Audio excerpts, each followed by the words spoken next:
محترم ناظرین و سامعین، السلام علیکم ورحمۃ اللہ تعالی وبرکاتہ۔ جامعہ انواریہ اور تصوف ریسرچ سینٹر کے زیر اہتمام درس تصوف کے سلسلہ وار درس جاری و ساری ہے۔ انشاءاللہ عز و جل آج کے اس درس میں فوائد الفوائد کے چوتھے جلد کی 43ویں مجلس کا افتتاح و آغاز ہوگا انشاءاللہ عز و جل۔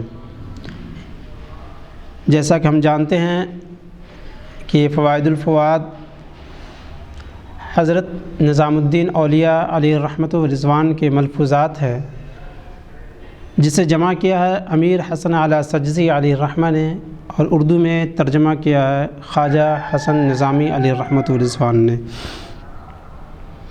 تو آئیے اس کتاب کو شروع کرتے ہیں۔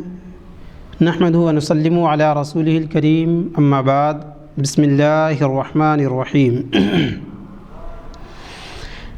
43ویں مجلس اسی سال ماہ ذی الحجہ کی 5ویں تاریخ بدھ کو قدم بوسی کی دولت حاصل ہوئی۔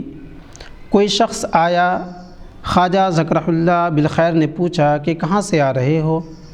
بولا کہ دارالخلافے سے، اور اس چھاؤنی سے جو شہر سیری میں ہے۔ جو شہر سیری دراصل یہ دلی کا پرانا نام ہے، اور یہ اس وقت کی بات ہے جب کہ علاء الدین خلجی حکومت کر رہا تھا۔ اور دارالخلافہ سے مراد خلافت کے مرکزی شہر سے ہوتی ہے۔ ہندوستان میں چونکہ خلافت کبھی قائم نہیں ہوئی، اس لیے یہاں کے دارالسلطنت کو دارالخلافہ کہنا بھی درست نہیں ہو سکتا۔ خیر، اور اس چھاؤنی سے جو شہر سیری میں ہے وہاں سے آنا ہوا ہے۔ چونکہ اس جگہ کا نام دارالخلافہ پڑ گیا، اس لیے اس نے کہا کہ دارالخلافے سے آیا ہوں۔ اس نام کی مناسبت سے بغداد کی حکایت نکلی۔ فرمایا کہ بغداد کو ابتدا میں یعنی شروعات میں مدینہ منصور یعنی منصور کا شہر کہتے تھے، کیونکہ ایک خلیفہ منصور نامی تھا۔ بغداد کو اسی نے تعمیر کرایا تھا۔ اس کے بعد فرمایا کہ بغداد کو مدینۃ الاسلام یعنی اسلام کا شہر بھی کہتے ہیں۔ مدینہ کے معنی شہر۔ اس درمیان اولیاء حق اور ان کے کمال محبت کا ذکر نکلا۔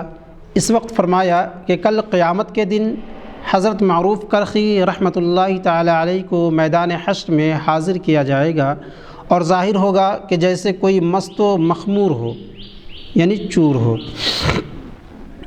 بے فکر ہوں۔ مخلوق حیران ہوگی اور پوچھیں گے کہ یہ کون ہے؟ آواز سنیں گے کہ یہ ہماری محبت کا مست ہے، اس کو معروف کرخی کہتے ہیں۔ پھر معروف کرخی کو حکم ہوگا بہشت میں جاؤ یعنی جنت میں جاؤ۔ وہ عرض کریں گے کہ نہیں، میں نے تیری پرستش یعنی عبادت جنت کے لیے تھوڑی کی ہے۔ اس کے بعد فرشتوں کو حکم دیا جائے گا کہ نوری زنجیروں سے باندھ کر انہیں کشاں یعنی کھینچنا، کشیدر مصدر کھینچنا ہوتا ہے، اسی سے کشاں یعنی کھینچ کر نوری زنجیروں سے باندھ کر انہیں کشاں بہشت میں لے جائیں۔ حاضرین میں سے ایک شخص نے سوال کیا کہ حضرت عزت یعنی اللہ تبارک و تعالیٰ کی عظمت اور پاکی بے انتہا، اور فرزند آدم ایک ادنا مقام پر، ایسے میں محبت اور قربت کی کیا نسبت؟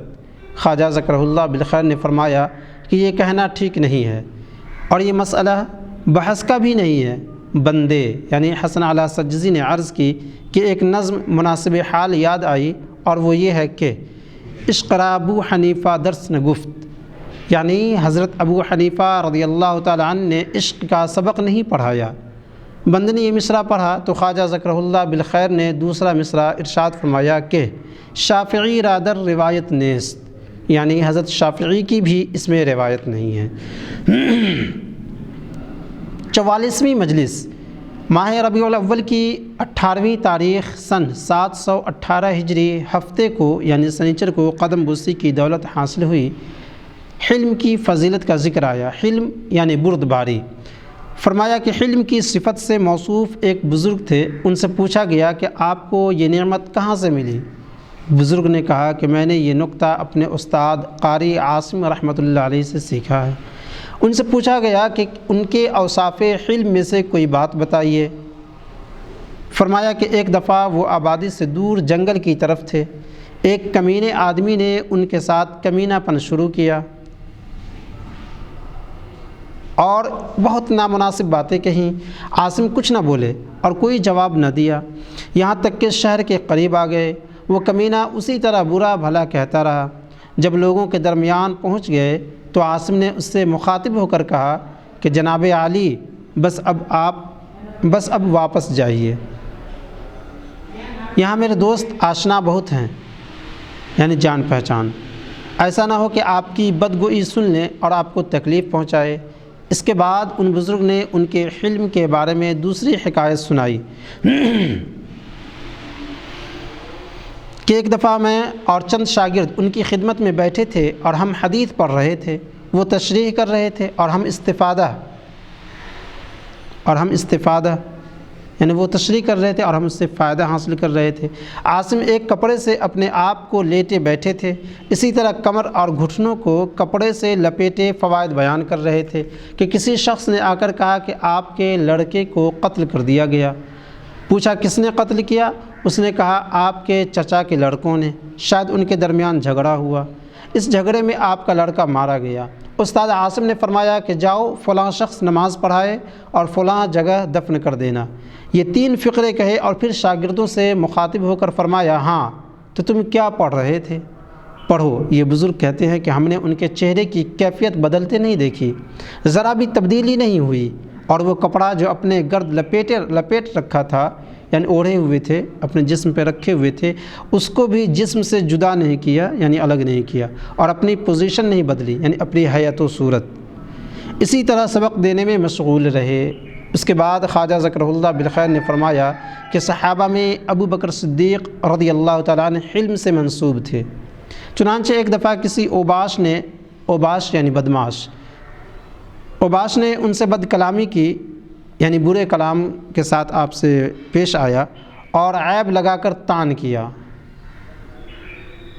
یعنی غلط بات آپ کی طرف منسوب کی۔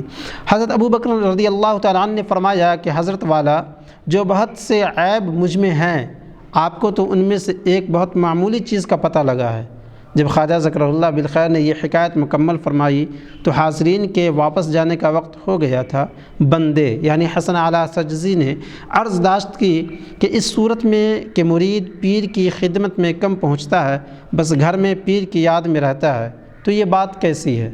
فرمایا کہ بہت اچھی ہے۔ اگر کوئی شخص پیر کی خدمت سے غیر حاضر ہو اور پیر کی یاد میں رہے تو یہ اس سے بہتر ہے کہ ہر روز پیر کے سامنے رہیں مگر اس کی محبت سے بے خبر ہو۔ اس کے بعد یہ مصرع زبان مبارک پر آیا، بیرون درون بکے درون بیرون، یعنی اندر سے باہر رہنا اس سے بہتر ہے کہ اندر رہ کر بھی باہر رہے، یعنی غیر حاضری اس سے بہتر ہے کہ حاضر رہ کر بھی بے حضور رہے۔ اس وقت یہ حکایت بیان فرمائی کہ شیخ الاسلام فرید الدین قدس اللہ سرہ العزیز 2 ہفتے کے بعد اپنے پیر شیخ قطب الدین نور اللہ مرقدہ کی خدمت میں جایا کرتے تھے۔ اس کے برخلاف شیخ بدر الدین غزنوی اور دوسرے عزیز برابر حاضر رہتے تھے۔ عزیز یعنی دوست، پیر بھائی بھی کہہ سکتے ہیں۔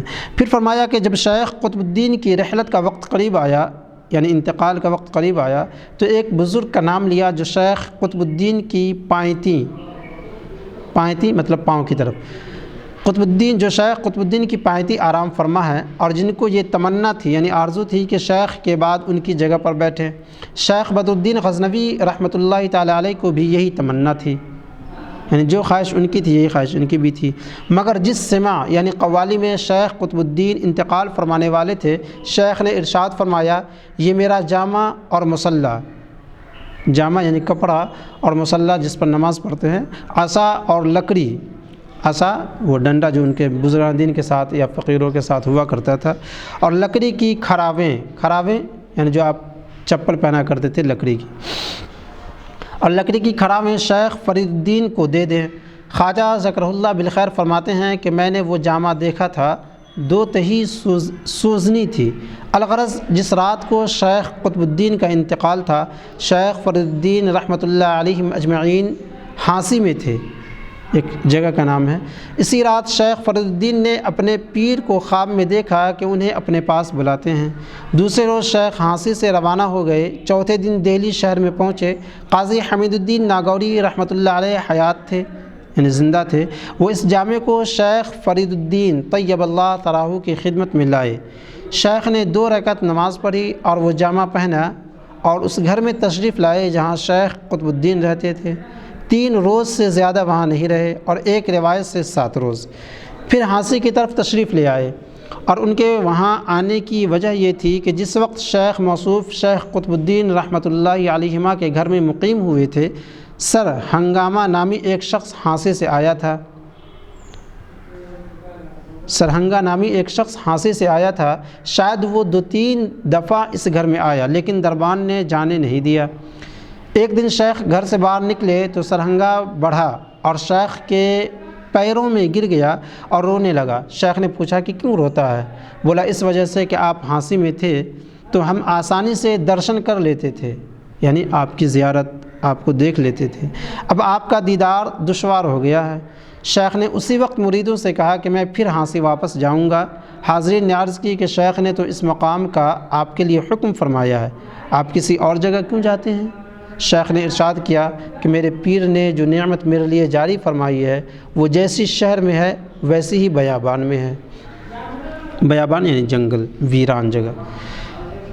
45ویں مجلس اسی سال ماہ ربیع الاخر کی 3 تاریخ ہفتے کو ہاتھ چومنے کی شرف تک رسائی ہوئی۔ مریدوں کے حسن اعتقاد، یعنی اچھا برتاؤ کہہ سکتے ہیں، اچھی عقیدت، اچھا لگاؤ، اور پیر کی فرما برداری کا ذکر نکلا۔ اس دوران حکایت بیان فرمائی کہ قاضی حمید الدین ناگوری رحمۃ اللہ علیہ کے ایک نواسے شرف الدین لقب خطۂ ناگور کے رہنے والے تھے۔ ان کو یہ آرزو ہوئی کہ شیخ الاسلام فرید الدین قدس اللہ سرہ العزیز کی خدمت میں مرید ہونے جائیں۔ اس نیت کے ساتھ ناگور سے روانہ ہوئے۔ ان کی ایک لونڈی تھی، لونڈی یعنی باندی، عورت یعنی لیڈیز میں، لڑکیوں میں اگر کوئی غلام ہو تو اسے لونڈی یا باندی کہتے تھے۔ ان کی ایک لونڈی تھی جس کی قیمت کم و بیش 100 تنکا تھی۔ اس لونڈی نے اپنے مالک سے کہا کہ جب آپ شیخ کی خدمت میں پہنچے اور مرید ہوں تو میری طرف سے بھی بندگی عرض کیجیے، اور ایک کڑھا ہوا دستارچہ ان کو دیا کہ میری یہ نظر بھی پہنچا دیجیے، یعنی تحفہ۔ القصہ جب مولانا شرف الدین شیخ الاسلام کی خدمت میں پہنچے اور مرید ہو گئے تو اس دولت کو پانے کے بعد عرض کی کہ میرے گھر میں ایک لونڈی ہے، اس نے زمین بوسی کہلوائی ہے، یعنی آداب بجا لانا، جیسے سلام کہلواتے ہیں تو اسی طریقے سے لوگ بزرگان دین کے پاس یہ کہتے تھے کہ ہاں میری آداب، یعنی وہ عزت کرتے ہیں، سر جھکاتے ہیں، یہ ایک طرح سے ادب کا طریقہ تھا۔ اس نے زمین بوسی کہلوائی ہے یہ کہا، اور وہ دستارچہ جو اس نے بھیجا تھا سامنے رکھا، یعنی چھوٹی سی دستار پگڑی۔ شیخ الاسلام فرید الدین قدس اللہ سرہ العزیز نے زبان مبارک سے ارشاد فرمایا کہ خدا اسے آزادی دے۔ جب مولانا شرف الدین خدمت میں سے اٹھے تو خیال کیا کہ جب شیخ کی زبان مبارک سے یہ بات نکلی ہے تو حقیقت میں وہ لونڈی آزاد ہو جائے گی، لیکن یہ لونڈی ہے قیمتی، میں تو اسے آزاد کر نہیں سکتا، اس کو بیچ ڈالوں، شاید ایسا ہو کہ خریدنے والا اسے آزاد کر دے۔ جب یہ بات سوچی تو پھر یہ خیال بھی آیا کہ اگر یہ لونڈی کسی اور کے گھر میں آزاد ہوگی تو اس کا ثواب اسے ہوگا، میں خود ہی آزاد کیوں نہ کر دوں۔ یہ نیت کر کے شیخ کی خدمت میں آئے اور عرض کی کہ میں نے اسے آزاد کر دیا۔ سبحان اللہ۔ 46ویں مجلس اسی سال ماہ ربیع الاخر کی 18ویں تاریخ اتوار کو قدم بوسی کی دولت ہاتھ آئی۔ دنیا کی عداوت یعنی دشمنی اور محبت کا ذکر آیا۔ زبان مبارک سے ارشاد ہوا کہ 3 قسم کے لوگ ہیں۔ ایک قسم وہ ہے جو دنیا کو دوست رکھتی ہے اور ہر روز اس کے خیال اور طلب میں رہتی ہے، طلب یعنی حاصل کرنا، اور ایسے لوگ بہت زیادہ ہیں۔ دوسری قسم وہ ہے جو دنیا کو دشمن رکھتی ہے اور اس کا ذکر برائی کے ساتھ کرتی ہے، ذکر یعنی یاد، اور پوری طرح اس سے عداوت کرنے میں لگی رہتی ہے، تیسری قسم وہ ہے کہ دنیا کو نہ دوست رکھتی ہے نہ دشمن، اور اس کا ذکر محبت اور عداوت کے ساتھ نہیں کرتی، اور یہ قسم پہلی دونوں قسموں سے بہتر ہے۔ اس کے بعد حکایت بیان فرمائی کہ ایک شخص حضرت رابعہ، یہ رابعہ ام الخیر رابعہ بنت اسماعیل عدویہ بصرہ میں پیدا ہوئی اور 135 ہجری میں بیت المقدس میں وفات پائی۔ ان کا مزار کوہ طور پر جانب مشرق ہے۔ تو حضرت رابعہ کے پاس آ کر بیٹھا اور دنیا کو بہت برا بھلا کہنے لگا۔ حضرت رابعہ نے کہا کہ تم دوبارہ میرے پاس نہ آنا، تم دنیا کے دوست معلوم ہوتے ہو، جبھی تو اس کا اتنا ذکر کرتے ہو۔ یہاں سے ترک دنیا کے سلسلے میں ایک درویش کا ذکر آیا جو کیتھل اور کوہرام کی طرف کا تھا۔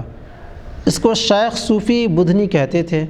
ارشاد ہوا کہ وہ زبردست تارک دنیا یعنی دنیا ترک کرنے والا تھا، یہاں تک کہ کپڑے بھی نہیں پہنتا تھا۔ بندے نے عرض کی کہ اس نے کسی کا ہاتھ بھی پکڑا تھا، یعنی کسی کا مرید بھی ہوا تھا؟ فرمایا کہ نہیں۔ اس کے بعد ارشاد ہوا کہ اگر اس کا کوئی پیر ہوتا تو ستر عورت یعنی وہ بدن کا حصہ جسے چھپانا واجب و فرض ہو۔ مرد کے لیے ناف سے گھٹنوں تک بدن کا ڈھکنا یہ ضروری ہے۔ اگر اس کا کوئی پیر ہوتا تو ستر عورت کا حکم دیتا۔ اسی سے معلوم ہو جاتا ہے کہ اس کا کوئی پیر نہیں تھا۔ پھر ارشاد فرمایا کہ وہ نماز بہت پڑھتا تھا اور کہتا تھا کہ بہشت ایسی اچھی جگہ ہے مگر افسوس کہ وہاں نماز نہیں ہے، یعنی جنت میں نماز نہیں۔ اس درمیان بندے نے عرض کی کہ اگر پیر دنیا دار ہو تو کیا اسے زیب دیتا ہے، یعنی اسے اچھا لگتا ہے کہ مریدوں کو دنیا کی محبت سے روکے؟ خواجہ ذکر اللہ بالخیر نے زبان مبارک سے ارشاد کیا کہ اگر روکے گا بھی تو اس کا اثر نہ ہوگا، یعنی کوئی فائدہ نہ ہوگا، کیونکہ ایک لسان قال ہے۔ لسان قال یعنی صرف کہنے کی زبان، اور اردو محاورے میں اسے کہتے ہیں زبان خرچ کرنا، یعنی زبانی جمع خرچ۔ اور ایک لسان حال یعنی صاحب کردار کی زبان، واعظ و نصیحت زبان حال سے مؤثر ہوتی ہے۔ لسان حال نہ ہو تو لسان قال مؤثر نہیں ہوتی۔ پھر شیخ شہاب الدین سہروردی رحمۃ اللہ علیہ کی حکایت آئی۔ ارشاد ہوا کہ ایک دفعہ انہیں اپنے شیخ سے مندیل یعنی رومال ملا تھا، اس کو ہمیشہ اپنے پاس رکھتے اور اس سے برکتیں حاصل کرتے۔ ایک دفعہ ایسا ہوا کہ وہ سو گئے تھے اور وہ مندیل ان کے پیروں کی طرف تھا۔ ناگہانی ان کا پیر اس کو لگ گیا، ناگہانی یعنی اچانک، بے خیالی میں۔ جب بیدار ہوئے، جب جاگے تو بڑا قلق اور بے چینی ظاہر ہوئی، یعنی پریشانی ہوئی،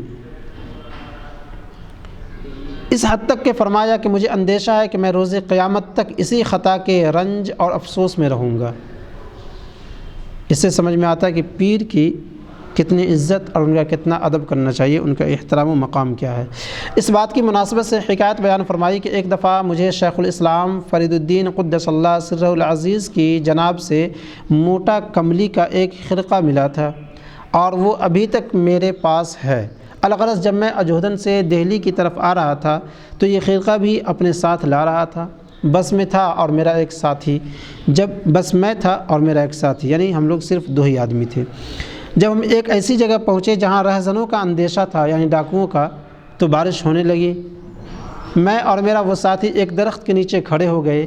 اس دوران چند ڈاکو جن کا ہمیں ڈر تھا نمودار ہوئے، یعنی ظاہر ہوئے، ہمارے قریب آ گئے اور ہمارے سامنے آ گئے۔ میں پیر کی طرف ملتفت ہوا، یعنی متوجہ ہوا، یعنی اپنے پیر کو یاد کرنے لگا، اس کپڑے کے وسیلے سے جو میرے پاس تھا، اور دل میں سوچا کہ یہ جامہ شیخ کا عطا کیا ہوا ہے، یعنی یہ کپڑا، یہ رہزن یعنی ڈاکو اس کو مجھ سے نہ چھین سکیں۔ پھر دل میں خیال آیا اگر انہوں نے چھین لیا تو پھر میں اس کے بعد شہر اور آبادی میں نہیں رہوں گا۔ تھوڑی دیر بعد ان لٹوروں میں سے ایک طرف چلا گیا، دوسرا دوسری طرف، سب بکھر گئے اور چل دیے۔ ہم سے کچھ بھی نہیں کہا، ہم سلامتی کے ساتھ منزل پر پہنچ گئے، یعنی گھر جہاں پہنچنا تھا ہم وہاں تشریف لے گئے۔ پھر دنیا کے جمع خرچ کا ذکر نکلا۔ فرمایا کہ دنیا کو جمع نہیں کرنا چاہیے، یعنی اکٹھا نہیں کرنا چاہیے، سوائے اس کے جو ضروری ہو، یعنی ضروریات زندگی کے علاوہ جمع نہیں کرنا چاہیے۔ جیسے لباس کہ اس سے شرعی طور پر بدن ڈھکا جاتا ہے، وہ جائز ہے، لیکن زیادتی نہیں ہونی چاہیے۔ اس کے علاوہ جو بھی ملے خرچ کر دیں اور جمع نہ کریں۔ اس وقت یہ شعر زبان مبارک پر لائے: زر از بہر دادن بود اے پسر، ز بہر نہادن چہ سنگ و چہ زر۔ اے فرزند یعنی اے لڑکے، دولت دینے کے لیے ہوتی ہے، رکھ چھوڑنے کو تو پتھر اور سونا برابر ہیں۔ یعنی جس طریقے سے ہم لوگ سونا جمع کرتے ہیں تو اس طریقے سے پتھر بھی جمع کر لیں تو دونوں برابر ہے ایک طرح سے رکھنے میں۔ تو اس لیے بہتر یہ ہے کہ دولت جو ہوتی ہے وہ خرچ کرنے اور دینے ہی کے لیے ہوتی ہے، یہی بہتر طریقہ ہے۔ رکھ چھوڑنے کے تو پتھر اور سونا دونوں برابر ہیں۔ پھر اس شعر کی مناسبت سے یہ شعر پڑھا جو خاقانی نے اسی مفہوم کا کہا ہے: چوں خواجہ نخواہد راند از ہستی خود کامی، آ گنج کے او دارد پندار کے مندارم۔ جب امیر اپنی پونجی سے، یعنی جو جمع کیا ہوا ہے وہ روپیہ پیسہ جو بھی، جب امیر اپنی پونجی سے فائدہ نہیں اٹھاتا، لطف نہیں لیتا، لطف یعنی اس سے فائدہ حاصل کرنا، جب امیر اپنی پونجی سے فائدہ نہیں اٹھاتا، لطف نہیں لیتا، تو سمجھو کہ جو خزانہ اس کے پاس ہے وہ میرے پاس ہے۔ جب اس سے فائدہ ہی حاصل نہیں کرتا ہے، اس سے لطف اور مزہ ہی نہیں لیتا ہے، تو گویا کہ اس کے پاس نہیں ہے تو میرے پاس بھی نہیں ہے، تو ہم دونوں اس طریقے سے برابر ہوئے۔ اس درمیان ایک شخص کو مسواک عطا کی، مسواک یعنی دتمن۔ اس کے حسب حال حکایت بیان فرمائی کہ ایک عالم تھے جن کو نور ترک کہتے تھے، وہ یہاں سے خانہ کعبہ کی طرف گئے اور وہیں رہ پڑے۔ وہاں جو گھر بنایا اس کے دروازے پر لکھ دیا کہ جو کوئی میرے گھر میں آئے، اگر اس کے پاس مسواک نہ ہو تو اس کا میرے گھر میں آنا حرام ہے۔ پھر درویشوں کے اچھے اخلاق یعنی اچھی عادتیں، اچھے اخلاق کے بارے میں گفتگو چلی۔ ارشاد ہوا کہ شیخ ابو سعید ابو الخیر رحمۃ اللہ علیہ اور ابو علی سینا کی آپس میں ملاقات ہوئی۔ جب ایک دوسرے سے جدا ہوئے تو ابو علی نے ایک صوفی کو جو شیخ کی خدمت میں ملازم تھا یعنی نوکر تھا، اس بات کے لیے تیار کیا کہ جب میں شیخ کے پاس سے چلا جاؤں تو جو کچھ بھی شیخ میرے بارے میں کہیں وہ مجھے لکھ بھیجنا۔ جب ابو علی سینا واپس چلے گئے تو شیخ ابو سعید رحمۃ اللہ علیہ نے ان کا کوئی ذکر زبان سے نہ کیا، نہ نیکی کے ساتھ نہ بدی کے ساتھ، یعنی نہ اچھائی کے ساتھ نہ برائی کے ساتھ۔ جب اس صوفی نے ان کا کوئی ذکر نہ سنا تو ایک روز شیخ سے خود ہی پوچھا کہ ابو علی سینا کیسے آدمی ہیں؟ شیخ نے فرمایا وہ دانشور آدمی ہیں اور طبیب ہیں اور بہت علم رکھتے ہیں، البتہ اچھے اخلاق نہیں رکھتے، یعنی ان کی عادتیں جو ہے سو اچھی نہیں ہیں۔ صوفی نے یہ ساری کیفیت ابو علی سینا کو لکھ بھیجی۔ ابو علی نے وہاں سے شیخ کی خدمت میں کچھ لکھ کر بھیجا تو یہ بھی لکھا کہ میں نے اتنی کتابیں مکارم اخلاق یعنی اخلاق کے تعلق سے اتنی کتابیں مکارم اخلاق کے موضوع پر لکھی ہیں، شیخ کے لیے یہ کہاں مناسب ہے کہ کہیں میں حسن اخلاق نہیں۔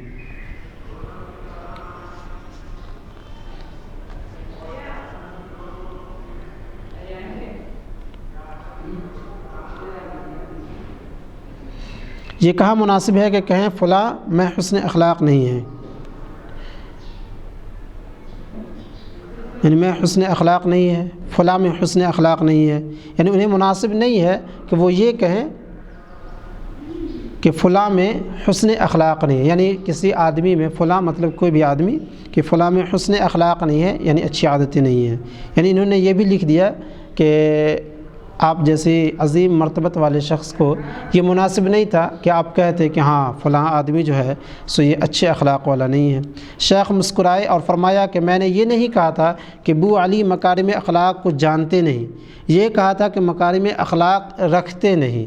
پھر قاضی منہاج الدین کی حکایت نکلی، فرمایا میں ہر پیر کو ان کے واعظ میں جایا کرتا تھا، پیر یعنی سوموار کا دن۔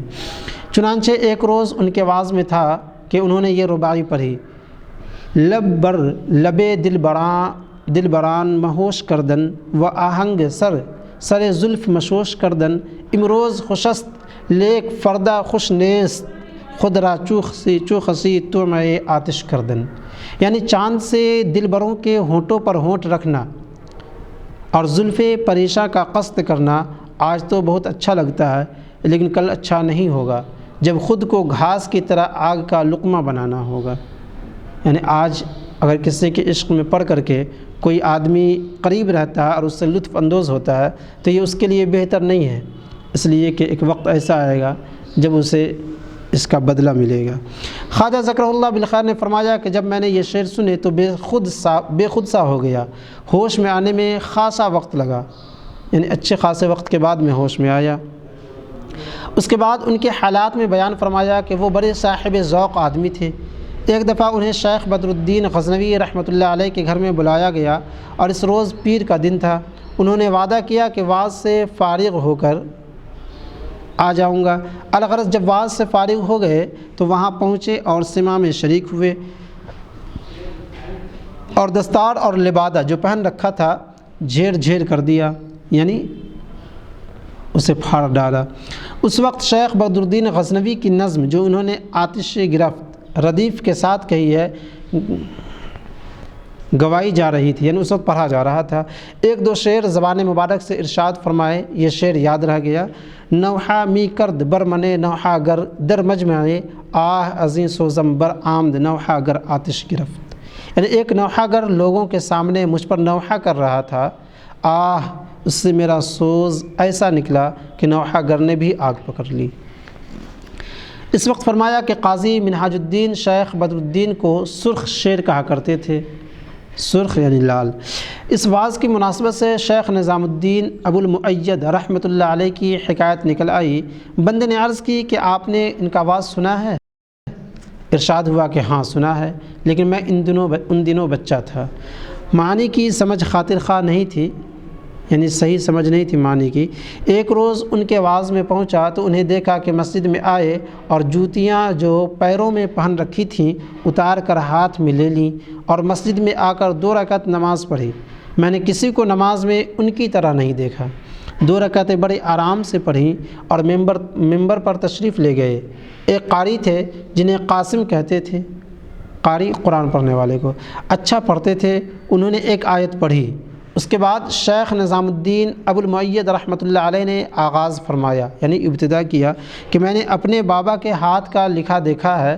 ابھی انہوں نے دوسرا فقرہ نہیں کہا تھا کہ پہلے فقرے ہی کا لوگوں پر ایسا اثر ہوا کہ سب رونے لگے۔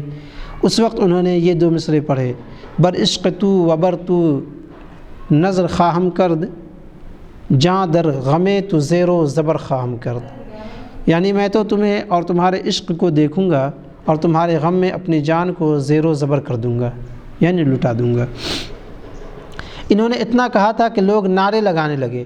اس کے بعد 2-3 مرتبہ یہی مصرے پڑھے، پھر کہا اے مسلمانوں دوسرے مصرے یاد نہیں آتے، کیا کروں؟ یہ بات ایسی عاجزی سے کہی کہ سارے مجمع پر اس کا اثر ہوا۔ اس وقت قاری قاسم نے وہ 2 مصرے یاد دلائے۔ شیخ نے یہ ربائی پوری پڑھی اور نیچے اتر آئے۔ شیخ نظام الدین ابو المؤید رحمۃ اللہ علیہ کی بزرگی کے بارے میں بھی حکایت بیان فرمائی کہ ایک دفعہ برسات نہیں ہوئی، ان سے اصرار کیا گیا، یعنی ضد کی گئی کہ بارش کی دعا فرمائیں، یعنی بار بار کہا گیا کہ آپ دعا فرما دیں۔ وہ ممبر پر آئے، بارش کی دعا پڑھی اور پھر آسمان کی طرف رخ کر کے کہا، یعنی اپنے چہرے کو آسمان کی طرف بلند کیا اور کہا کیا؟ اے اللہ اگر تو نے بارش نہ برسائی تو میں آئندہ کسی آبادی میں نہیں رہوں گا، یہ کہا اور ممبر پر سے اتر آئے۔ اللہ تعالیٰ نے باران رحمت سے نوازا، یعنی بارش خوب ہوئی۔ اس کے بعد شیخ سید قطب الدین رحمۃ اللہ علیہ نے ان سے ملاقات کی اور یہ بات کہی کہ ہمارا آپ کے بارے میں پکا اعتقاد ہے اور ہم جانتے ہیں کہ آپ کو حق تعالیٰ سے پورا نیاز حاصل ہے، لیکن یہ آپ نے کیا کہا کہ اگر تو نے بارش نہ برسائی تو میں آئندہ کسی آبادی میں نہیں رہوں گا؟ اگر بارش نہ ہوتی تو آپ کیا کرتے؟ شیخ نظام الدین المؤید نے کہا کہ میں جانتا تھا کہ اللہ بارش برسائے گا۔ اس پر سید قطب الدین نے پوچھا کہ آپ یہ کیسے جانتے تھے کہ بارش برسائے گا؟ بولے ایک دفعہ میرا سید نور الدین مبارک نور اللہ مرقدہ سے سلطان شمس الدین کے سامنے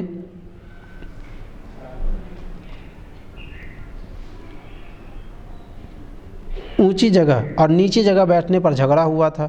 میں نے ایسی باتیں کہی تھی جس سے ان کو کوفت ہوئی، یعنی اکتا گئے تھے۔ جس وقت مجھ سے بارش کی دعا کے لیے کہا گیا تو میں ان کے روضے پر گیا اور کہا کہ مجھ سے بارش کی دعا کے لیے کہا گیا ہے اور آپ مجھ سے رنجیدہ ہیں، یعنی کبیدہ خاطر ہیں، مجھ سے ناراض ہیں۔ اگر آپ مجھ سے من جائیں یعنی اگر آپ مجھ سے راضی ہو جائیں تو میں دعا مانگوں، اور اگر آپ ملاپ نہیں کریں گے تو میں دعا نہ مانگ سکوں گا۔ ملاپ یعنی اگر آپ میری گناہ جو مجھ سے سرزنش ہوئی ہے، جو میری غلطی ہوئی، مجھ سے غلطی اور بے ادبی ہوئی ہے، اگر آپ معاف نہیں کرتے ہیں یعنی ملاپ نہیں ہوگا، اگر آپ کی ہم قرب خاص میں نہیں اگر آپ آئیں گے، اگر آپ کے ساتھ میرا ملاپ نہیں ہو پائے گا، یعنی میں قریب نہیں ہو پاؤں گا، تو میں دعا نہ مانگ سکوں گا۔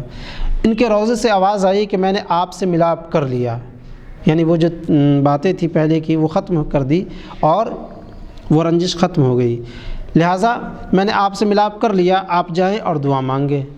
جب یہ بات کہی گئی تو مجھے یقین ہو گیا کہ یقیناً میری دعا قبول ہوگی۔ 47ویں مجلس اسی سال ماہ جمادی الاولیٰ کی 5ویں تاریخ بدھ کو قدم بوسی کی دولت میسر ہوئی۔ نماز کا ذکر نکلا۔ بندے نے عرض کی کہ فرض ادا کرنے کے بعد جو جگہ بدلتے ہیں یہ کیسا ہے؟ یعنی اکثر ایسا ہوتا ہے اور ہمارے یہاں ابھی رواج بھی ہے کہ فرض نماز پڑھنے کے بعد تھوڑی دور ہٹ کر کے ہم سنت پڑھتے ہیں۔ اسی کے تعلق سے فرما رہے ہیں کہ فرض ادا کرنے کے بعد جو جگہ بدلتے ہیں یہ کیسا ہے؟ ارشاد ہوا کہ جگہ بدل لینا بہتر ہے۔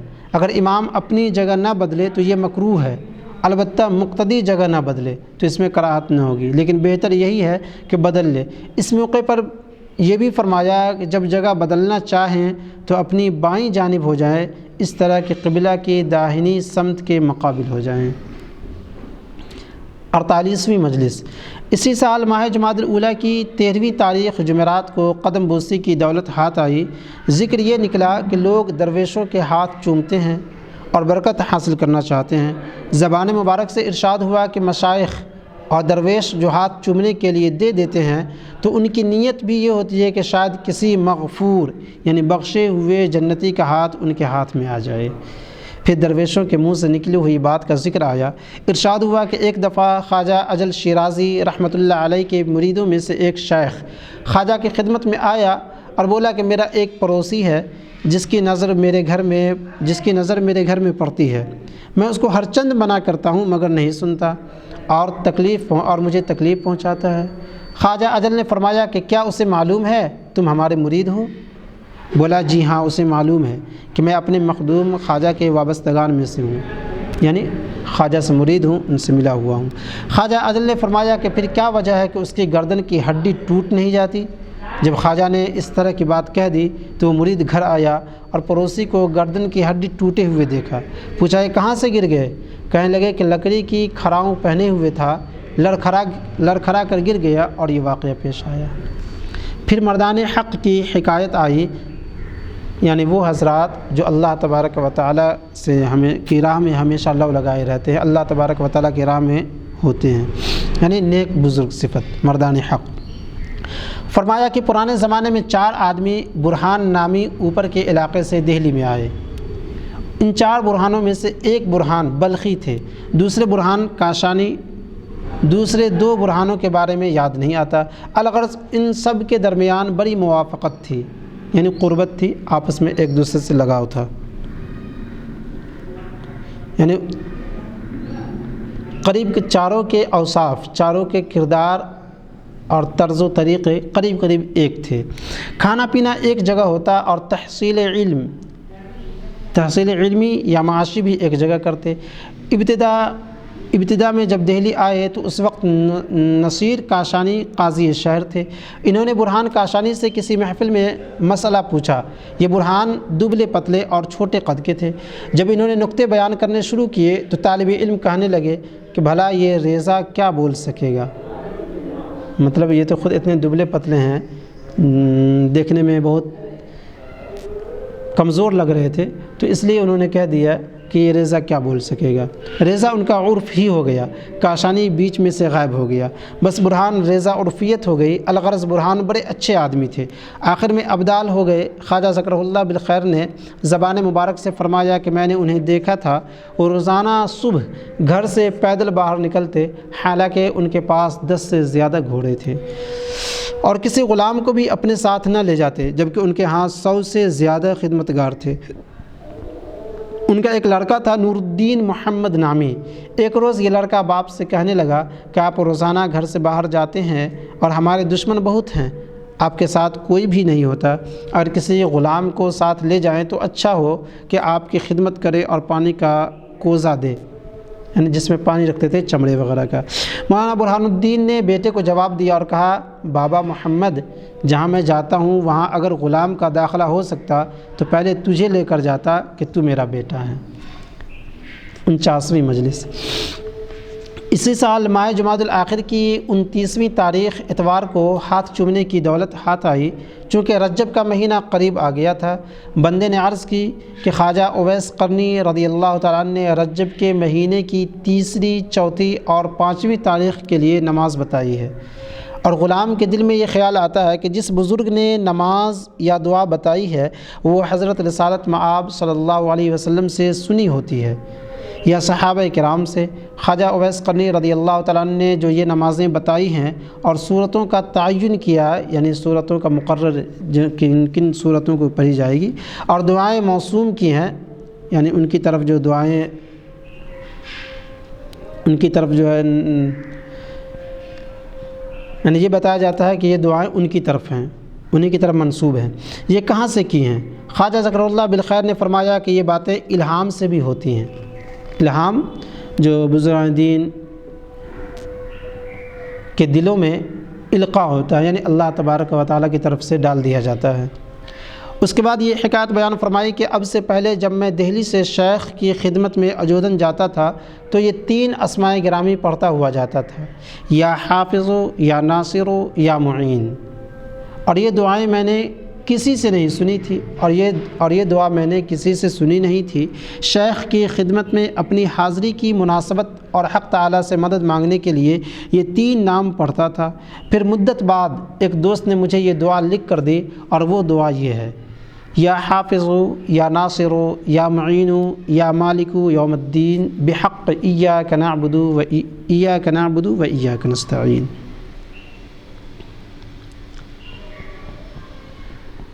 تو یہ قریب قریب ملتی جلتی دعا ہے اوپر سے، چونکہ اوپر میں صرف یہ تھا یا حافظ، یا ناصر، یا معین، اور نیچے میں 2-4 لفظ بڑھے ہوئے ہیں، یا حافظ، یا ناصر، یا معین، یا مالک یوم الدین، بحق ایاک نعبد و ایاک نستعین۔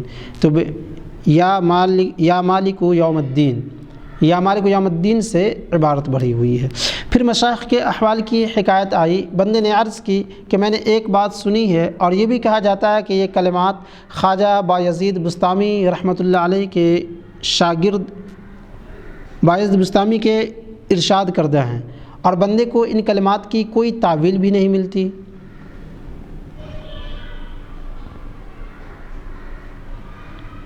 تعویل کہتے ہیں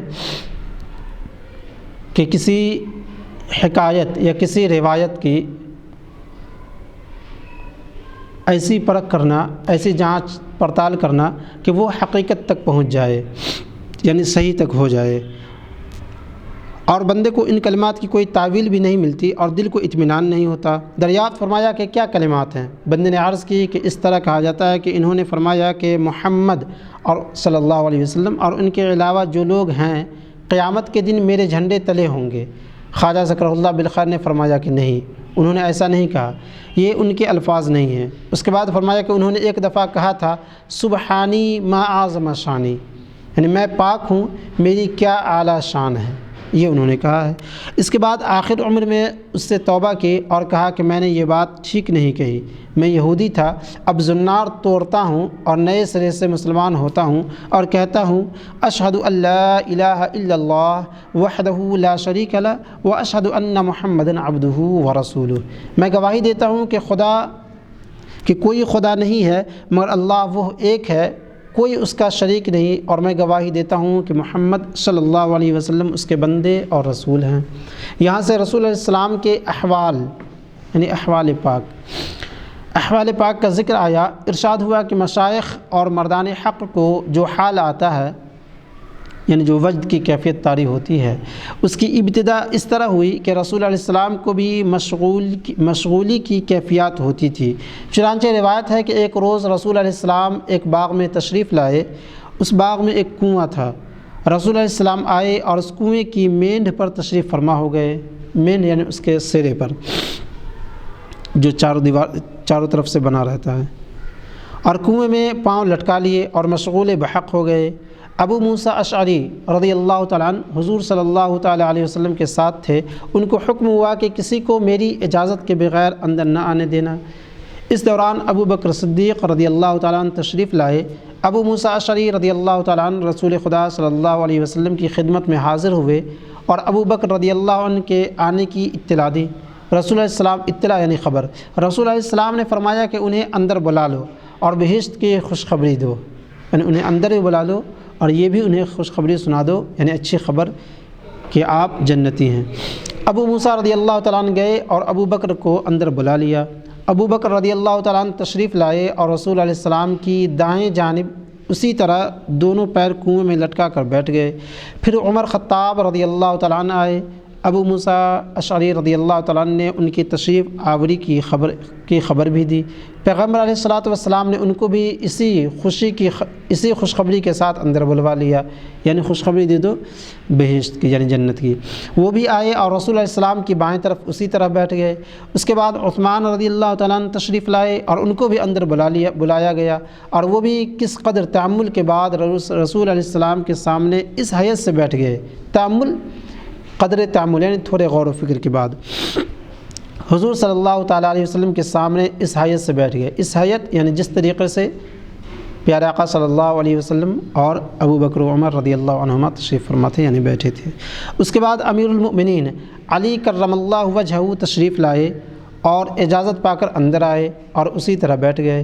پھر رسول علیہ السلام نے فرمایا کہ جس طرح ہم آج ایک جگہ ہیں اسی طرح وفات بھی ایک جگہ ہوگی اور اٹھائے بھی ایک ساتھ جائیں گے۔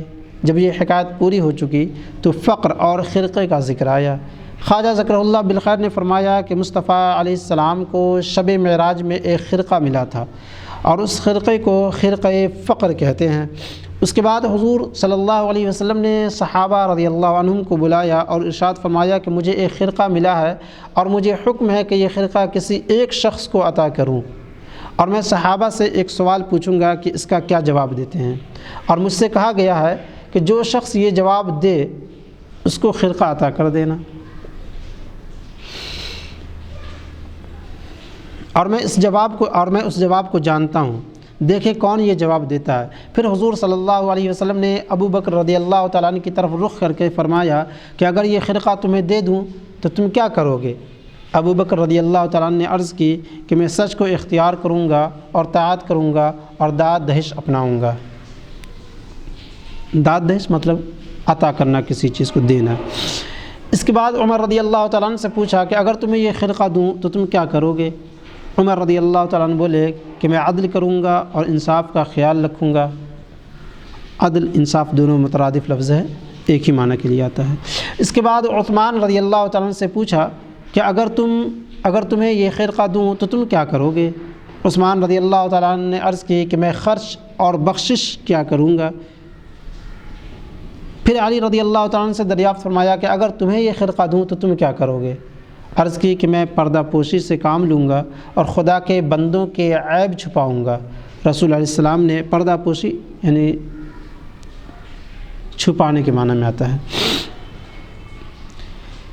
کہ عرض کی کہ میں پردہ پوشی سے کام لوں گا، یعنی اگر کسی کی غلطی نظر آ گئی، کسی کے اندر عیب نظر آیا تو اس کی پردہ پوشی کروں گا، یعنی اسے ظاہر نہیں کروں گا، اور خدا کے بندوں کے عیب چھپاؤں گا۔ رسول علیہ السلام نے فرمایا کہ لو یہ خرقہ تم کو دیتا ہوں، کیونکہ مجھے حکم تھا کہ جو یہ جواب دے اسی کو یہ خرقہ دے دینا۔ یہاں سے امیر المؤمنین علی رضی اللہ تعالیٰ عنہ کے مناقب یعنی اوصاف حمیدہ کی بات آئی، چونکہ منقبت اولیاء کی شان ہی میں کہی جاتی ہے، یعنی تعریفی کلمات کہ مناقب یعنی اوصاف حمیدہ، اچھی تعریف، اچھے اوصاف کی بات آئی اور ان کے انصاف اور سخاوت کا ذکر نکلا۔ ارشاد ہوا کہ ان کی ایک زرہ ان کے پاس سے غائب ہو گئی، اور ایک روز یہ زرہ کسی یہودی کے ہاتھ میں دیکھی۔ زرہ جو بدن پر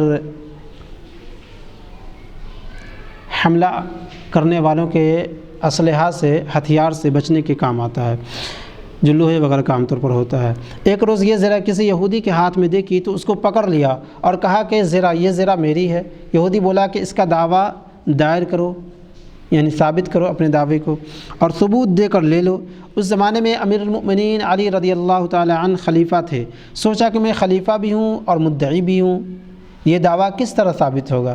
خیر، شریح رضی اللہ تعالیٰ عنہ کے پاس جا کر دعوے کی تکمیل کرتا ہوں۔ شریح اس وقت کے قاضی تھے۔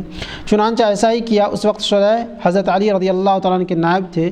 قصہ مختصر، جب شریح رضی اللہ تعالیٰ عنہ کے سامنے گئے اور زرع کا مقدمہ شروع ہوا تو شریح رضی اللہ تعالیٰ عنہ نے امیر المؤمنین علی رضی اللہ تعالیٰ عنہ کی طرف رخ کیا، چہرہ کیا، گھوما، ان کی طرف رخ کیا، پھرا اور کہا کہ اگرچہ خلیفہ آپ ہیں لیکن اس وقت نیابت کی وجہ سے حاکم میں ہوں۔ نیابت یعنی نائب۔ جب آپ فریق مقدمہ ہیں تو اس یہودی کے ساتھ کھڑے ہوں۔ امیر المؤمنین علی رضی اللہ تعالیٰ عنہ نے یہی کیا اور یہودی کے برابر کھڑے ہو گئے اور کہا کہ یہ زرع میری ہے اور اس یہودی کے پاس ناحق ہے۔ شریح رضی اللہ تعالیٰ عنہ نے کہا کہ دعوے کا ثبوت پیش کیجئے۔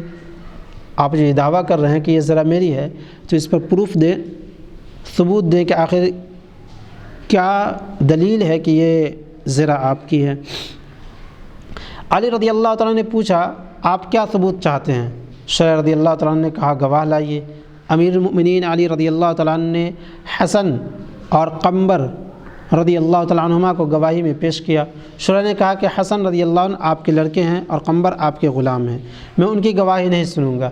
امیر المؤمنین علی رضی اللہ تعالیٰ نے کہا کہ میرے پاس دوسرے گواہ نہیں ہیں۔ شریح نے یہودی سے کہا کہ زرع اٹھاؤ اور لے جاؤ، جب تک یہ دو گواہ پیش نہ کریں اس وقت تک اس پر قبضہ رکھو۔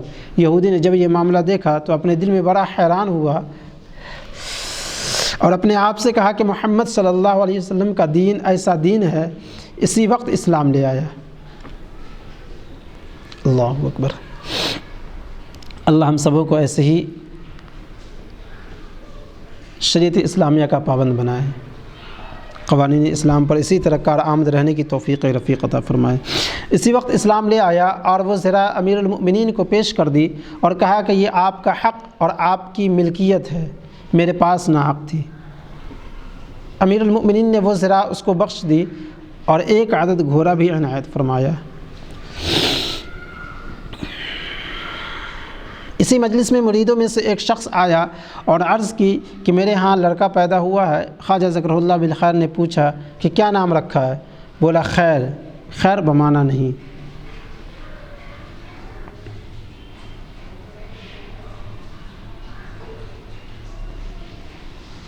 یعنی خیر بمانا نہیں، یعنی میں نام نہیں رکھا ہوں۔ کیا نام رکھا ہے؟ بولا خیر، یعنی میں بولا خیر، میں نام رکھے بغیر آ گیا تاکہ مخدوم سے عرض کروں کہ کیا نام رکھیں۔ خواجہ ذکر اللہ بالخیر نے فرمایا کہ چونکہ تم نے خیر کہا ہے اس کا نام یہی رہے گا، یعنی خیر نام ہوگا۔ اس مناسبت سے قصہ سنایا کہ خواجہ خیر نساج اور رحمۃ اللہ علیہ ایک دفعہ شہر سے باہر نکلے تو ایک بدو نے پکڑ لیا، ایک بدو یعنی وہی دیہاتی، کہ تو میرا غلام ہے۔ خیر نساج کچھ نہ بولے، اس کی بات مان لی۔ ایک مدت اس شخص کے گھر میں رہے۔ اس شخص کا ایک باغ تھا، ان کو باغبانی پر لگا دیا، یعنی باغ کی دیکھ بھال کے لیے۔ کچھ عرصہ گزرنے کے بعد یہ شخص اپنے باغ میں آیا اور خواجہ خیر نساج سے کہا کہ میرے لیے ایک میٹھا انار لے آؤ۔ خواجہ نساج نے ایک انار لا کر اس کے ہاتھ میں دے دیا۔ جب اس نے چکھا تو کھٹا تھا۔ بولا میں نے تم سے میٹھے انار کے لیے کہا تھا۔ خواجہ نساج پھر گئے اور ایک اور انار لے آئے اور اس کو تھما دیا، یعنی اس کو دے دیا۔ یہ انار بھی کھٹا نکلا۔ باغ کا مالک بولا کہ میں تم سے میٹھا انار مانگتا ہوں اور تم کھٹا انار ہی لے آتے ہو۔ خواجہ خیر نساج نے جواب دیا کہ میں کیا جانوں کہ میٹھا کون سا ہے اور کھٹا کون سا ہے۔ اس نے کہا کہ مدت ہو گئی کہ تم اس باغ میں باغبانی کرتے ہو، تمہیں میٹھے اور کھٹے انار کی بھی خبر نہیں۔ خواجہ خیر نساج بولے کہ مجھے آپ نے باغبانی کا حکم دیا تھا، میں امانت دار ہوں، میں آپ کے انار کو چکھتا اور کھاتا تھوڑی ہوں کہ جانوں۔ باغ کے مالک نے جب یہ حال دیکھا تو ان کو آزاد کر دیا۔ خواجہ خیر نساج کا اس سے پہلے دوسرا نام تھا، اس شخص نے ان کا نام خیر رکھ دیا تھا۔ جب خواجہ خیر نساج اس غلامی سے آزاد ہوئے تو بولے کہ میرا نام یہی رہے گا جو اس شخص نے رکھا ہے، یعنی خیر۔ 50ویں مجلس۔ اسی سال ماہ رجب کی 26ویں تاریخ ہفتے کو پاؤں چومنے کی دولت ہاتھ آئی، بندے کے دل میں ایک حدیث شریف تھی، اس کے بارے میں تحقیق کرنی تھی اور پوچھنا تھا، اور وہ حدیث یہ تھی کہ زر غباً تزدد حبا، ایک دن بیچ کر کے آیا کرو، اس سے محبت بڑھتی ہے۔ جس حدیث کا معنی یہ ہے کہ ایک دن بیچ کر کے آیا کرو، اس سے محبت بڑھتی ہے۔ بندے نے پوچھا کہ کیا یہ رسول علیہ الصلاۃ والسلام کی حدیث ہے؟ فرمایا ہاں، یہ حدیث ابو ہریرہ رضی اللہ تعالیٰ عنہ سے ارشاد فرمائی تھی۔ یہ حدیث ابو ہریرہ رضی اللہ تعالیٰ عنہ سے ارشاد فرمائی تھی، اور ایسا تھا کہ وہ ہمیشہ حضرت رسالت مآب صلی اللہ تعالیٰ علیہ وسلم کے ساتھ رہا کرتے تھے۔ رسول علیہ السلام نے ان سے فرمایا کہ ناغہ کر کے آیا کرو، یعنی کبھی کبھی مت نہیں آیا کرو۔ خواجہ ذکر اللہ بالخیر نے فرمایا کہ بخار جو ایک روز آتا ہے اور ایک روز نہیں آتا، اس کو غوب کہتے ہیں، غب۔ رسول علیہ الصلاۃ والسلام نے فرمایا زر غبا، یعنی ایک روز آؤ اور ایک روز نہ آؤ۔ پھر ایسے درویشوں کا ذکر آیا جو بال بچوں کے بندھن میں بندھے ہوتے ہیں۔ ارشاد ہوا کہ صبر کے 3 موقع ہیں، ایک عورتوں سے صبر، اس کے بعد عورتوں پر صبر، اس کے بعد آگ پر صبر۔ پھر تشریح فرمائی کہ پہلے عورتوں سے صبر کرنا چاہیے کہ اگر آدمی کو اس طرف بالکل کشش نہ ہو، یعنی کھینچاؤ نہ ہو، اور اس کام سے ذرا رغبت نہ رکھے، یعنی رغبت یعنی محبت، لگاؤ، چاہت، رغبت نہ رکھے، تو یہ صبر سب سے اچھا ہے۔ یعنی یہ عورتوں سے صبر، یعنی اسے کہتے ہیں یہ ہوا عورتوں سے صبر۔ عورتوں پر صبر یہ ہوگا، اور اگر ان مراحل سے آگے بڑھ جائے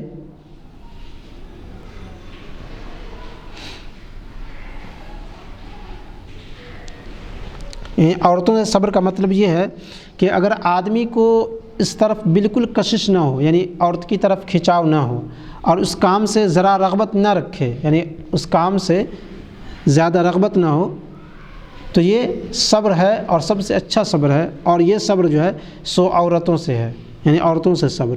اور اگر یہ میسر نہ آئے اور بیوی کرے اور لونڈی خریدے، تو چاہیے کہ ان کی آفتوں پر صبر کرے۔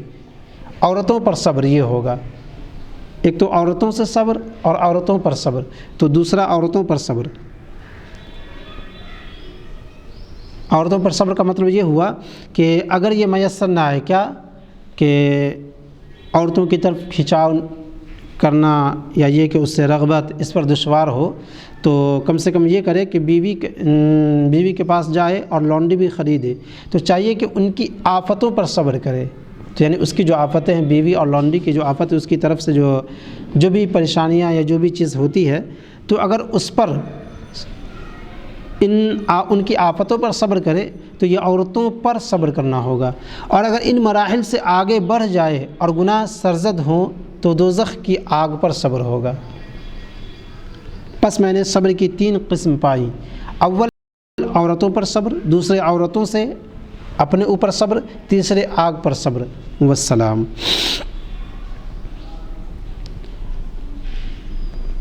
والسلام۔ عوارف المعارف میں یہ قول یوں ہے: والصبر عنہن خیر من الصبر علیہن، والصبر علیہن خیر من الصبر علی النار۔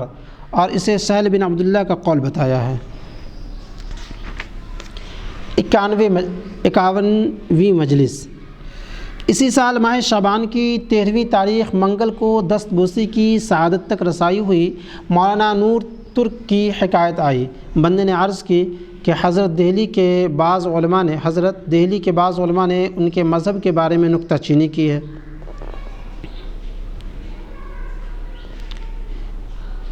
یہاں پہ لفظ حضرت ہے، یعنی بندے نے عرض کی کہ حضرت یہ دراصل سلطنت کے صدر مقام کو جہاں بادشاہ موجود ہو حضرت کے لفظ سے یاد کرتے ہیں۔ بندے نے عرض کی حضرت دہلی کے بعض علماء نے ان کے مذہب کے بارے میں نکتہ چینی کی ہے۔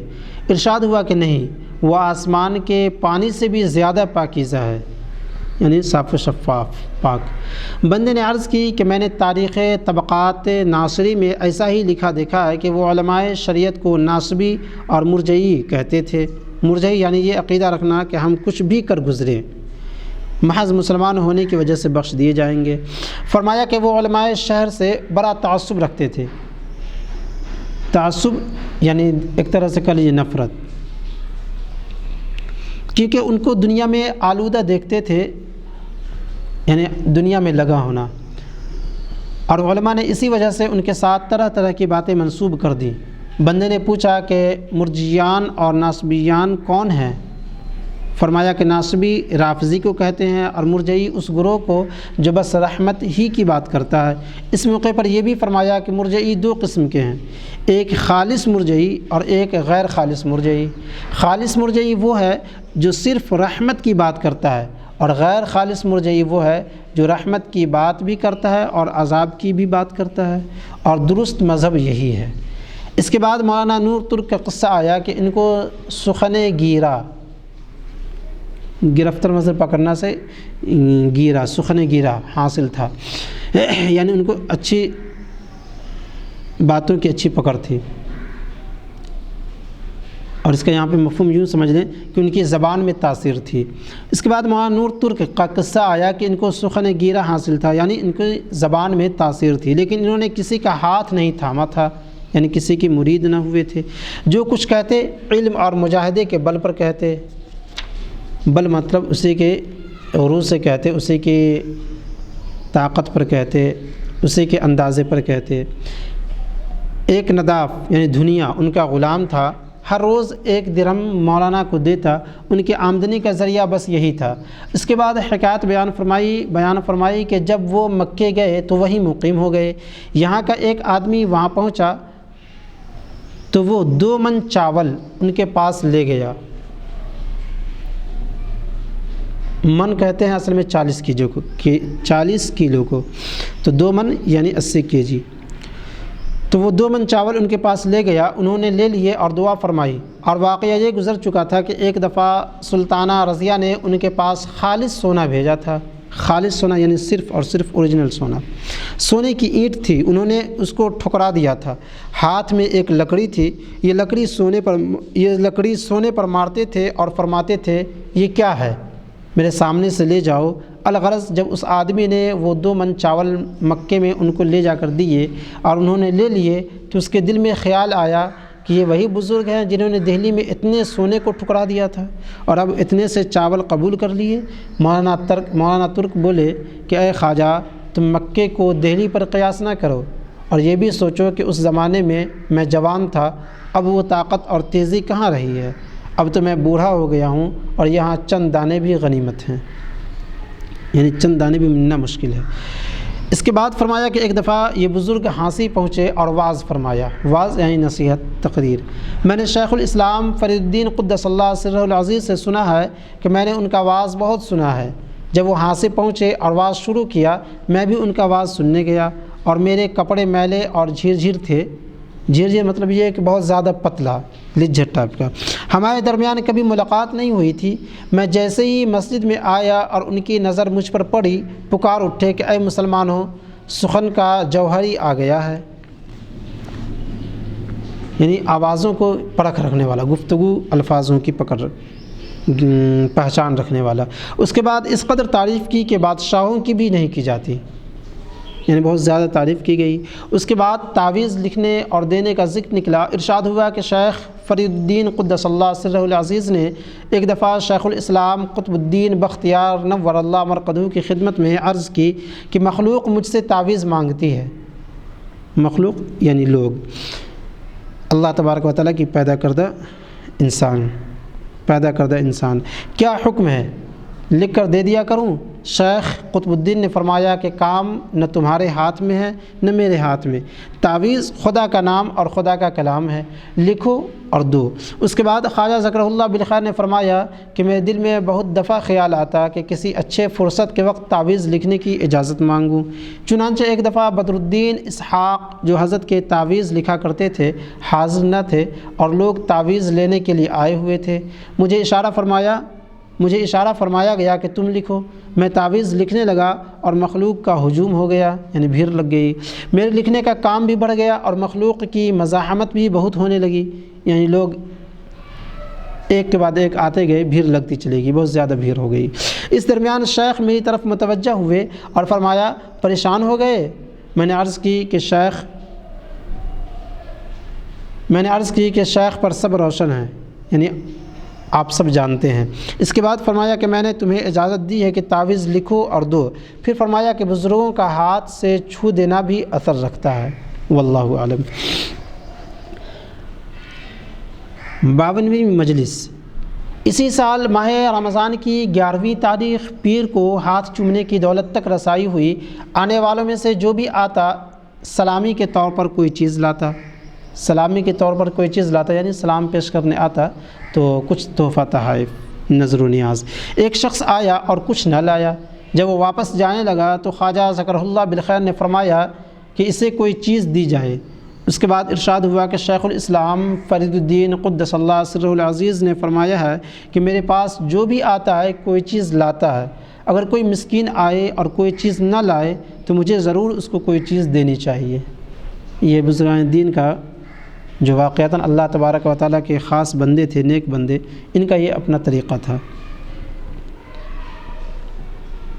اس موقع پر ارشاد ہوا کہ صحابہ جو حضرت رسالت مآب صلی اللہ تعالیٰ علیہ وسلم کی جناب میں آتے تھے تو علم اور احکام شرع کی طلب میں آتے تھے، اور جب وہاں سے واپس جاتے تھے تو دلائل ساتھ لے جاتے تھے۔ دلائل یہ دلیل کی جمع ہے، پروف، یعنی وہ حاصل شدہ فوائد سے دوسروں کی رہنمائی کرتے تھے، یعنی جو حضور صلی اللہ تعالیٰ علیہ وسلم سے فائدہ ملا ان کو تو اسے دوسروں کی رہنمائی کرتے تھے، یعنی راہ دکھانا۔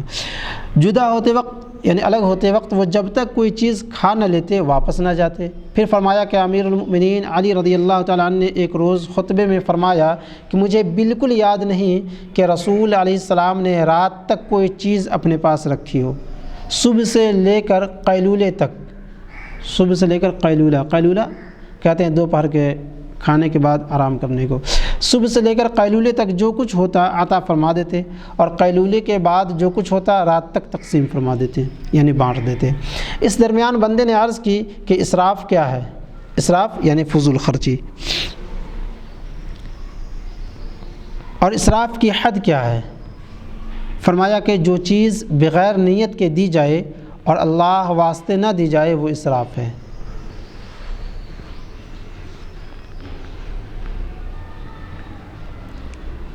غور کرنے کا مقام ہے اور یاد رکھنے کا بھی، اسراف کسے کہتے ہیں؟ فرمایا کہ اسراف یہ ہے کہ جو چیز بغیر نیت کے دی جائے، یعنی بغیر قصد و ارادے کے، اور اللہ واسطے نہ دی جائے، یعنی اس میں اللہ تبارک و تعالیٰ کی خوشنودی نہ ہو دیتے وقت، وہ اسراف ہے۔ اگر ایک دانگ بھی دیں گے یعنی ایک دانہ بھی دیں گے تو اسراف ہوگا، اور جو کچھ رضائے حق کے لیے دیا جائے چاہے ساری دنیا دے ڈالی جائے وہ اسراف نہ ہوگا، یعنی فضول خرچی نہ ہوگا۔ اس موقع پر فرمایا کہ شیخ ابو سعید ابو الخیر رحمۃ اللہ علیہ کا خرچ بہت زیادہ تھا۔ ایک شخص نے یہ حدیث ان کے سامنے پڑھ کر سنائی کہ لا خیر فی الاسراف، اسراف میں خیر نہیں ہے۔ شیخ ابو سعید نے جواب دیا لا اسراف فی الخیر، خیر میں کوئی اسراف نہیں ہے۔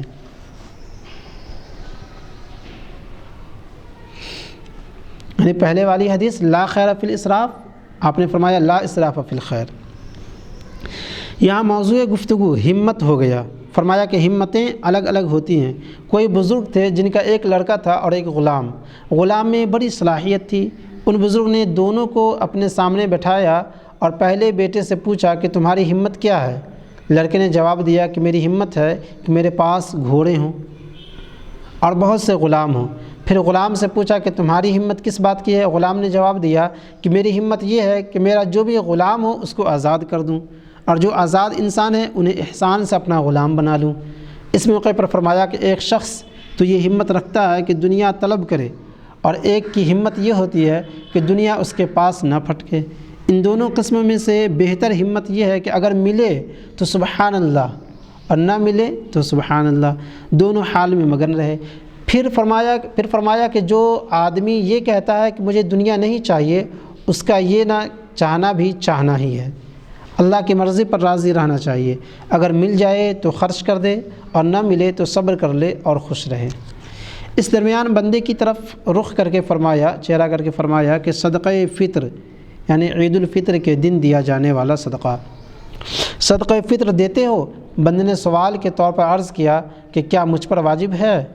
فرمایا کہ اگر نصاب پورا ہو اور بنیادی ضروریات سے زیادہ ہو تو دینا چاہیے، مگر لباس اور گھوڑا اور دوسری ضروریات حساب میں نہیں لگتی، لیکن نقد موجود ہو تو دینا چاہیے۔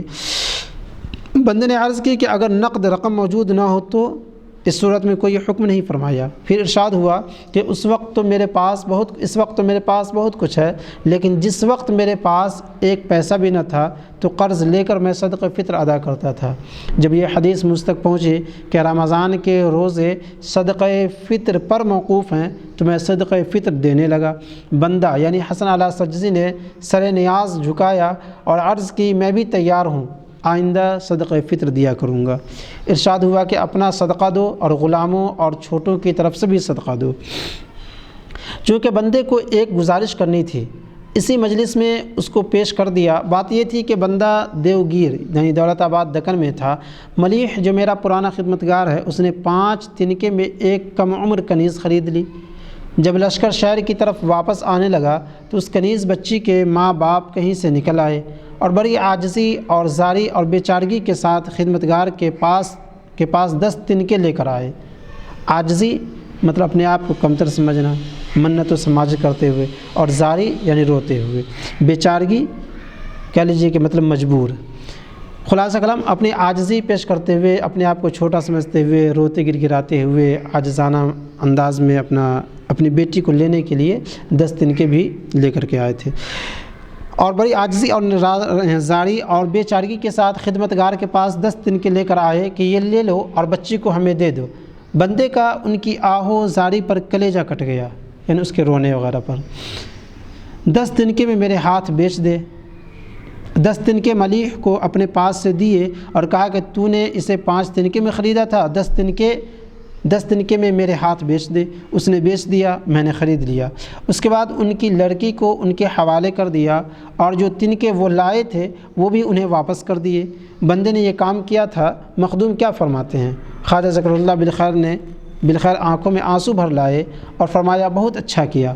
اس وقت بندے نے عرض کی کہ بندے نے اس کنیز بچی کو جو انہیں واپس کیا تو یہ کام مولانا بدر الدین اصولی رحمۃ اللہ علیہ کی سنت کی پیروی میں کیا، جن کا واقعہ میں نے مخدوم ہی سے سنا تھا۔ خواجہ ذکر اللہ بالخیر نے فرمایا کہ ہاں ایسا ہی ہوا تھا کہ ان کی ایک بوڑھی لونڈی تھی جس کو بدایوں میں نیا خریدا تھا۔ ایک روز صبح کو مولانا بیدار ہوئے تو وہ لونڈی چکی میں آٹا پیستی جاتی تھی اور روتی جاتی تھی۔ مولانا نے پوچھا کہ کیوں روتی ہو؟ بولی کہ میں اپنا ایک چھوٹا لڑکا کاٹھیر کے علاقے میں چھوڑ آئی ہوں، اس کی جدائی میں روتی ہوں۔ مولانا نے کہا کہ اگر میں تجھے نماز گاہ، ممکن ہے کہ نماز گاہ سے مراد عیدگاہ ہو، غالباً عیدگاہ مراد ہے، تو نماز گاہ تک لے جاؤں تو وہاں سے اپنے گھر کا راستہ جانتی ہے؟ اس نے جواب دیا کہ جی ہاں، وہاں سے اپنے گھر کا راستہ جانتی ہوں۔ مولانا علاء الدین نے اسے چند روٹیاں دیں اور کاٹھیر کے راستے پر لے جا کر چھوڑ دیا۔ جب یہ حکایت پوری فرما دی تو ایک مولوی صاحب حاضر تھے۔ وہ بولے کہ جب رسول علیہ الصلاۃ والسلام نے حاتم طائی کی لڑکی کو قید کیا تو اس لڑکی نے اپنے باپ کی تعریفیں اور خوبیاں بیان کیں۔ رسول علیہ السلام نے جب اس کے باپ کے اوصاف سنے تو اس کو آزاد کر دیا۔ اس کے بعد خواجہ ذکر اللہ بالخیر نے فرمایا کہ بندہ جو بھی طاعت کرتا ہے، یعنی جو بھی عبادت کرتا ہے، چاہے مالی ہو یا بدنی یا اخلاق پاکیزہ میں سے کوئی خلق ہو، تو اس میں سے اگر ایک چیز بھی قبول ہو جائے تو بندے کے سارے کام اس کی پناہ میں بن جاتے ہیں۔ اس موقع پر فرمایا کہ سعادت کے قفل کی بہت سی کنجیاں ہیں، یعنی تالے کی چابیاں، نہ معلوم کس کنجی سے کھل جائے، پس کوشش ہر کنجی سے کرنی چاہیے کہ اگر ایک کنجی سے نہ کھلے تو دوسری کنجی سے کھل جائے، اور اگر اس سے بھی نہ کھلے تو کسی اور سے کھل جائے۔ مطلب کوشش کرتے رہنے چاہیے ہمیشہ کہ ہم سے کوئی نیکی ایسی ہو جائے جس سے جنت میں جانے کا راستہ میسر ہو سکے۔ 53ویں مجلس۔ اسی سال ماہ رمضان کی 23ویں تاریخ ہفتے کو ہاتھ چومنے کی سعادت تک رسائی ہوئی۔ احتیاط وضو کا ذکر نکلا۔ احتیاط وضو یعنی وضو میں احتیاط کرنا۔ فرمایا کہ احتیاط اس قدر ضروری ہے کہ طہارت کرنے والے کا دل مطمئن ہو جائے، یعنی اطمینان ہو جائے۔ مطلب یہ ہے کہ جس احتیاط کا ذکر یہ غالباً دوران وضو یا وضو کے بعد کی احتیاط نہیں ہے، بلکہ وضو سے پہلے طہارت کی احتیاط ہے کہ بعض لوگ استنجے کے بعد چند قدم چلنا وغیرہ ضروری سمجھتے ہیں، اس تعلق کی گفتگو ہے۔ بعض لوگ چند قدم گن کر چلتے ہیں، بعض قینچی بناتے ہیں، یہ سب فضول بات ہے۔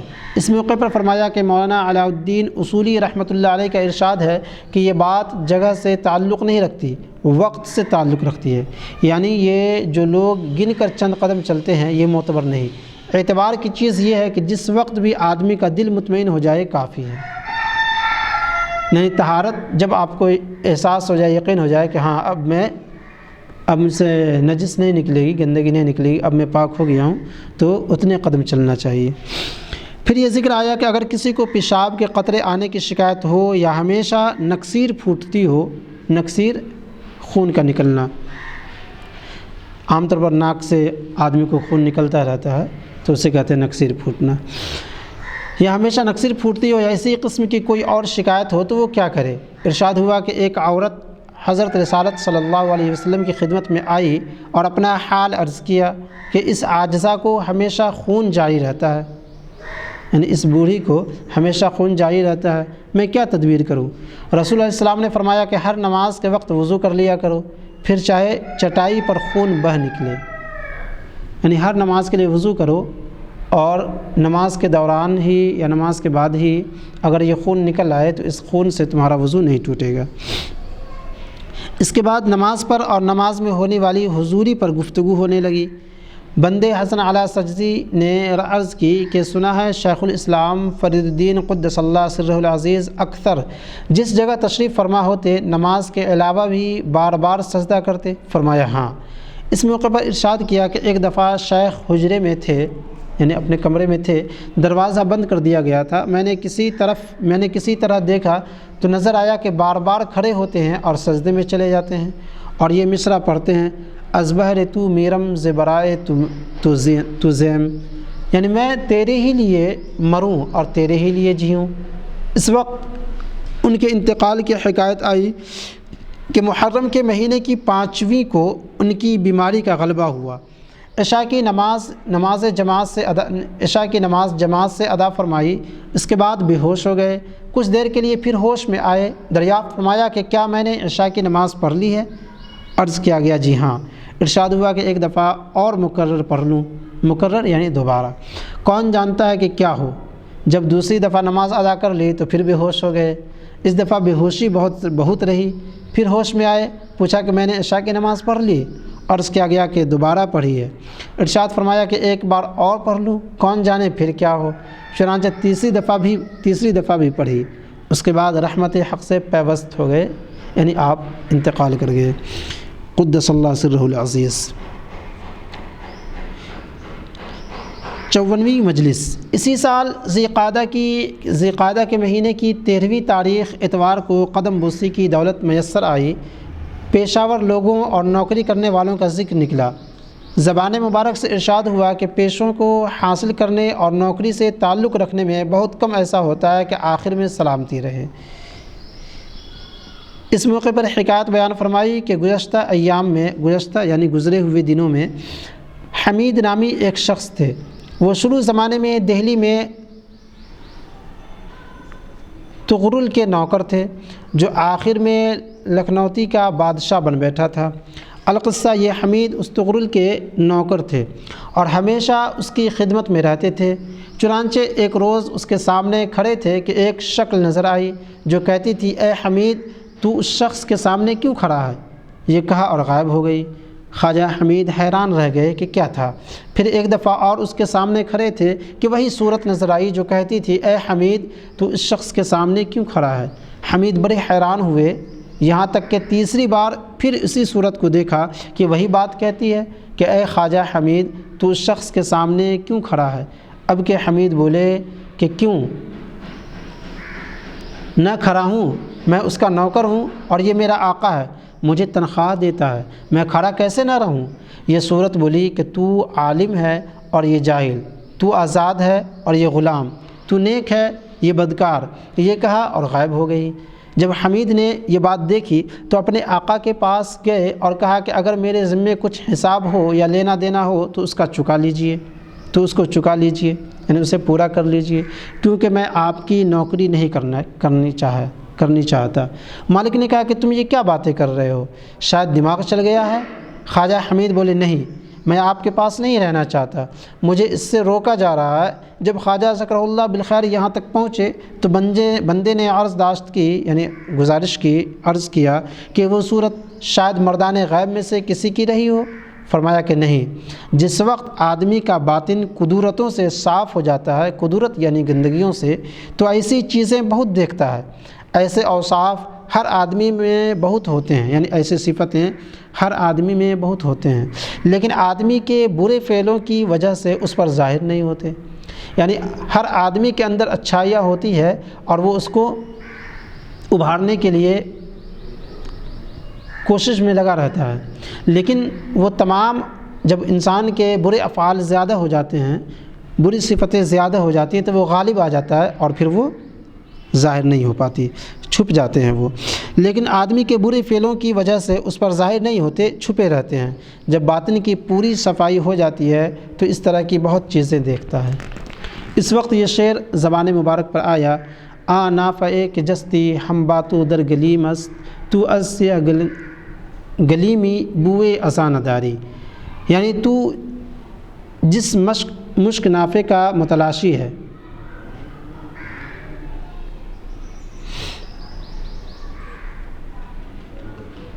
چونکہ اونٹ کے نافے میں یعنی نابھی میں ناف میں خوشبو ہوتا ہے مشک، اسی کے تعلق کر رہے ہیں کہ تو جس مشک نافع کا متلاشی ہے یعنی تلاش کرنے والا ہے، وہ خود تیری کملی میں موجود ہے، یعنی تیری چادر جو تیرے اوپر کپڑا ہے، لیکن تجھے اپنی کالی کملی کی وجہ سے اس کی خوشبو نہیں آتی۔ کالی کملی سے مراد یہاں پر اس کے برائی ہے۔ اس کے بعد خواجہ حمید اس کے غلط اوصاف، غلط کردار۔ اس کے بعد خواجہ حمید کی حکایت پھر بیان فرمانے لگے کہ جب وہ اس سردار کی نوکری سے نکلے تو شیخ الاسلام فرید الدین قدس اللہ سرہ العزیز کی خدمت میں حاضر ہوئے اور مرید ہو گئے۔ میں نے ان کو دیکھا ہے، اہل آدمی تھے اور کبھی کبھی واعظ بھی کہتے تھے، اور درویشی اور طاعت میں ان کے احوال کو استقامت حاصل ہو گئی تھی۔ استقامت یعنی مضبوطی، اسی میں قائم رہنا، ٹھہراؤ۔ چنانچہ ان کو شیخ الاسلام فرید الدین قدس اللہ سرہ العزیز نے حکم دیا کہ تم اندرپت جا کر رہو، کیوں کر تم اب ستارے کی طرح ہو گئے ہو۔ یعنی شیخ الاسلام نے ان سے فرمایا کہ اب تم اندرپت جا کر رہو، کیوں؟ اس لیے کہ تم اب ستارے کی طرح ہو گئے ہو، اور ستارہ چاند کے سامنے روشنی نہیں دیتا، تم اندرپت جا کر رہو۔ خواجہ حمید نے یہ فرمان سنا تو اسی وقت تیار ہو گئے۔ شاید اس رات 7 مریدوں نے حج کا ارادہ کیا تھا۔ یہ حمید آئے اور قدموں میں بیٹھ گئے اور شیخ کی خدمت میں عرض کی کہ میں قدموں میں آ گیا ہوں، ایک حکم عدولی کر رہا ہوں۔ حکم عدولی یعنی حکم سے تجاوز کرنا، جو حکم دیا گیا ہے، جو فرمان جاری کیا گیا ہے اس سے سبقت کر جانا، اس سے آگے بڑھنا، یعنی حکم کے خلاف جانا۔ مخدوم نے مجھے حکم دیا ہے کہ اندرپت میں جا کر رہوں۔ میں نے اندرپت اور کیل و کہری کو بہت دیکھا ہے۔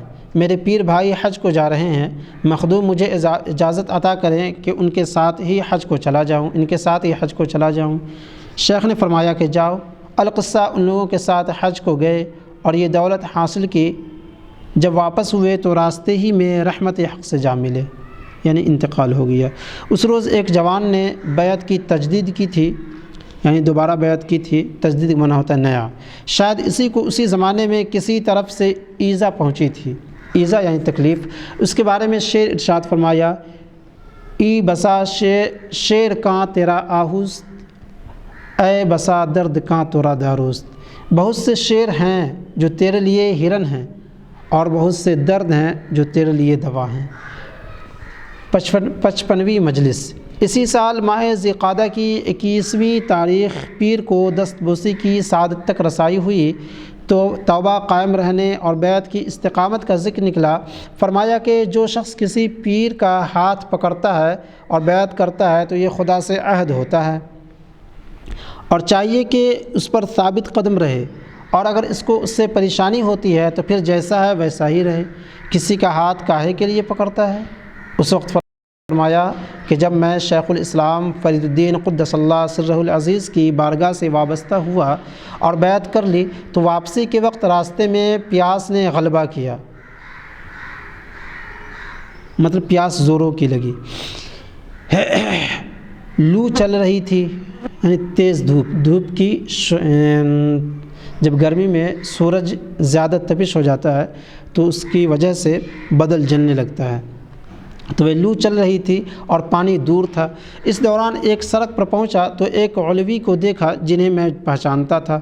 ان کو سید اعماد کہتے تھے، خوش باش آدمی تھے، یعنی اچھے آدمی تھے، ہمیشہ خوشحال رہنے والے، خوش مزاج۔ جب میں ان کے پاس پہنچا تو ان سے کہا کہ کہیں پانی بھی ہے، میں بہت پیاسا ہوں۔ ایک چھاگل ان کے سامنے رکھی تھی، چھاگل یعنی مٹکا جس میں پانی رکھا جاتا ہو، خواہ چمڑے کا ہو یا مٹی کا۔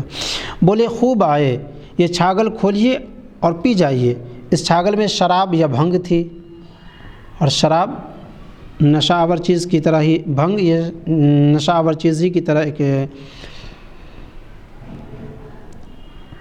صفوف والا چیز ہوتا ہے، اس میں بھی نشہ، شراب کی طرح اس میں بھی نشہ ہوتا ہے، بھنگ میں بھی۔ تو اس چھاگل میں شراب یا بھنگ تھی اور مجھے پتہ چل گیا تھا۔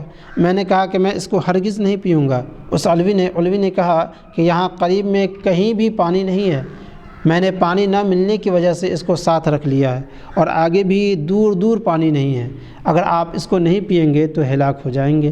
میں نے کہا کہ نہیں اے خواجہ، یہی ہوگا نا کہ میں مر جاؤں گا، جو ہونا ہے ہو جائے۔ میں نے تو شیخ کا ہاتھ تھام لیا ہے اور عہد کر لیا ہے کہ میں اس کو ہرگز نہیں پیوں گا، یہ کہا اور وہاں سے روانہ ہو گیا۔ تھوڑی دور گیا تھا کہ پانی مل گیا، الحمدللہ۔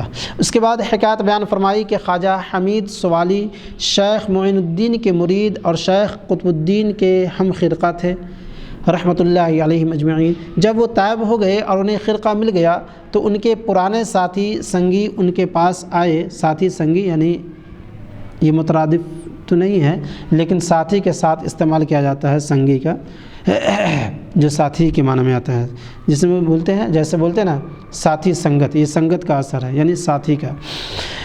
تو ان کے پرانے ساتھی سنگی ان کے پاس آئے اور کہا کہ آؤ پھر وہی ذوق حاصل کریں۔ خواجہ حمید بولے کہ اب تو یہ ہرگز نہیں ہوگا۔ ان لوگوں نے اصرار کیا، یعنی ضد کی۔ خواجہ نے جواب دیا کہ اب یہ بات ہرگز نہیں ہوگی۔ انہوں نے پھر اصرار کیا۔ خواجہ حمید بولے کہ جاؤ گھر بیٹھو، کیونکہ میں نے اپنا ازار بند ایسی مضبوطی سے باندھا ہے کہ کل قیامت کے دن بہشت کی حوروں پر بھی نہیں کھولوں گا۔ ازار بند جو سلوار وغیرہ میں رسی نما ہوتا ہے اسے بولتے ہیں۔ اس سے مراد ممکن ہے کہ یہ ہو کہ ہاں کمر کسنا، یعنی شادی نہ کرنا، نکاح نہ کرنا۔ 56ویں مجلس اسی سال ماہ ذی الحجہ کی 11ویں تاریخ ہفتے کو دست بوسی کی سعادت تک رسائی ہوئی۔ بندے نے عرض داشت کی کہ اسی مہینے کی 13ویں تاریخ کو روزہ چھوڑنا ہوگا ایام تشریق کی وجہ سے۔ پھر ایام 20 وہی ہر مہینے کی 13، 14، 15ویں تاریخ کو روزہ رکھنا۔ ایام 20 کے روزے کا کیا رہے گا؟ فرمایا کہ 16ویں تک روزہ رکھ لینا چاہیے۔ اس موقع پر فرمایا کہ امام شافعی نے مسلسل 14ویں، 15ویں اور 16ویں ہی کو ایام 20 قرار دے کر روزے کے لیے فرمایا ہے کہ روزے رکھنی چاہیے، انہی کو ایام 20 سمجھا ہے۔ لیکن اس مہینے بقرعید میں تو سب کا اتفاق ہے کہ 16 تک روزے رکھنے چاہیے۔ اسی درمیان کھانا سامنے لایا گیا، چاول بھی تھے۔ بندے نے عرض داشت کی کہ کیا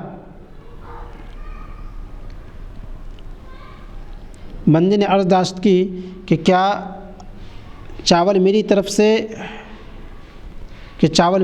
سے الارض منی، یعنی چاول میری طرف سے ہے؟ فرمایا کہ ہاں۔ ہوا یہ تھا کہ ایک دفعہ صحابہ نے کھانا تیار کیا، ہر شخص نے کوئی چیز اپنے ذمے لی۔ ایک نے کہا گوشت میری طرف سے، دوسرے نے کہا مسالہ میری جانب سے، ہر شخص نے اسی طرح کہا۔ رسول علیہ الصلاۃ والسلام نے فرمایا کہ الارض منی، یعنی چاول میری طرف سے، جو کہ الرزو آتا ہے عام طور پر چاول کے لیے۔ 57ویں مجلس اسی سال ماہ ذی الحجہ کی 20ویں تاریخ پیر کو دست بوسی کی سعادت حاصل ہوئی۔ کھانا لایا گیا۔ جب کھانا کھایا جا چکا تو تشت اور آفتابہ لائے، تشت مطلب تشتری وغیرہ۔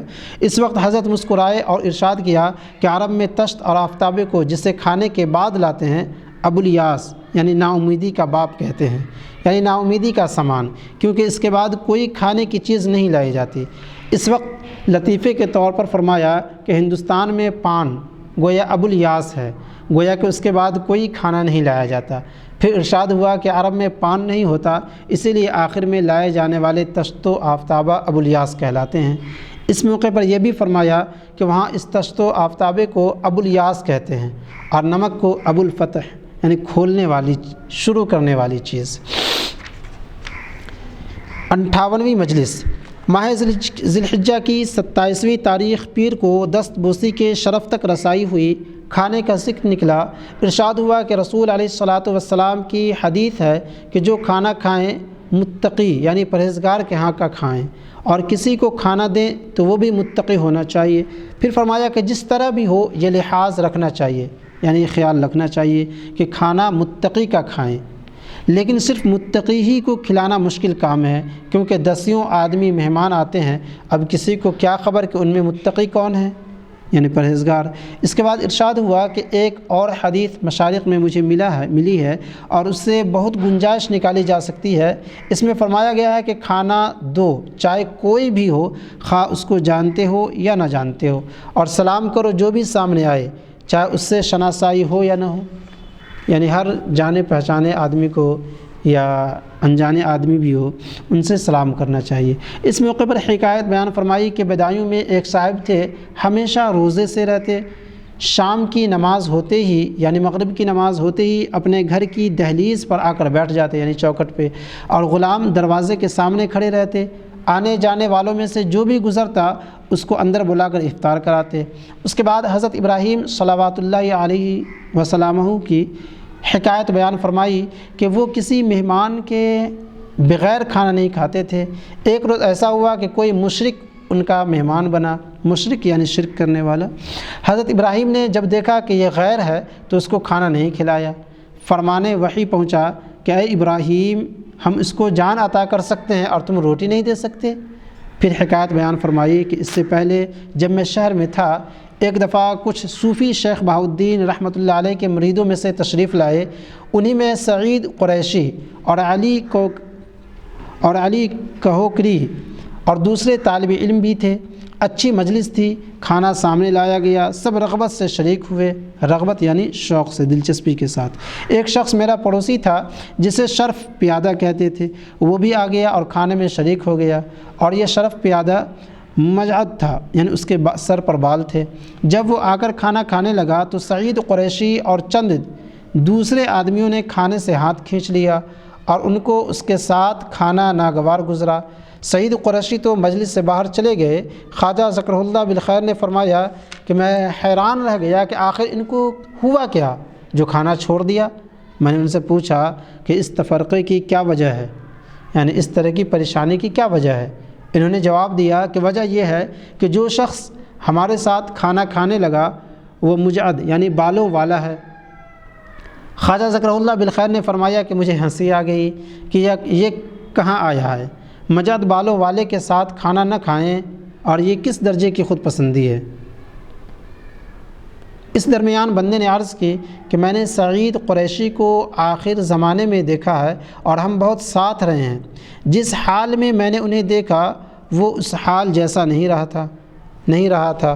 فرمایا کہ ہاں، اس انتہا پسندی کی نحوست کی وجہ سے ہی وہ ایسی چیزوں میں مبتلا ہوئے۔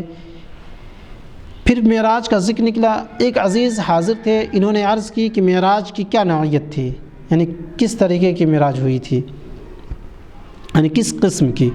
خواجہ ذکر اللہ بالخیر نے فرمایا کہ مکے سے بیت المقدس اسرا تھا، اسرا یعنی رات کے حصے میں چلنے کو کہتے ہیں۔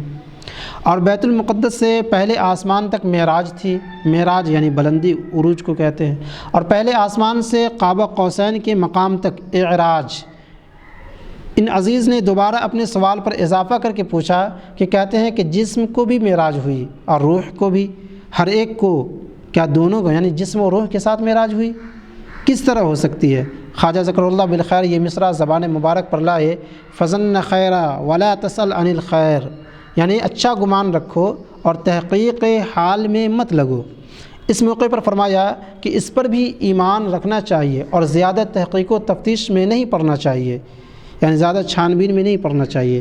پھر ان دونوں شعروں کو پورا پڑھا اور فرمایا کہ کسی کا محبوب رات کو آ گیا تھا، اس نے اس کا حال نظم کیا ہے، جو اس شعر میں ہے، جاءنی فی قمیص اللیل مستترا یقارب الخطوۃ من خوفی ومن حذر فکان ما کان مما لست اذکرہ فظن خیرا ولا تسأل عن الخیر۔ یہ رات کے اندھیرے لباس میں چھپا ہوا خوف و اندیشے سے دبے پاؤں وہ میرے پاس آیا، پھر ہوا جو کچھ ہوا میں اس کا ذکر نہیں کروں گا۔ گمان اچھا رکھو اور کیفیات مت پوچھو کہ کس طریقے کے کیا معاملہ ہوئے۔ وما علینا الا البلاغ۔ اللہ تبارک و تعالی ہمارے اس ادنیٰ کاوش کو قبول فرمائے اور ہم سبوں کو پیارے آقا صلی اللہ تعالیٰ علیہ وسلم کی سنتوں کا پابند بنائے، بزرگان دین کے اقوال پر چلنے کی توفیق رفیق عطا فرمائے، اور جس تنظیم کے تحت یعنی جامعہ انواریہ اور تصوف ریسرچ سینٹر کے تحت جو یہ سلسلہ وار ریکارڈنگ کا معاملہ چل رہا ہے، اللہ تبارک و تعالیٰ ان کے منتظمین کو دین دونی رات چوگنی ترقی عطا فرمائے اور کار خیر کی توفیق عطا فرمائے۔ استغفر اللہ ربی من کل ذنب و اتوب الیہ۔ السلام علیکم۔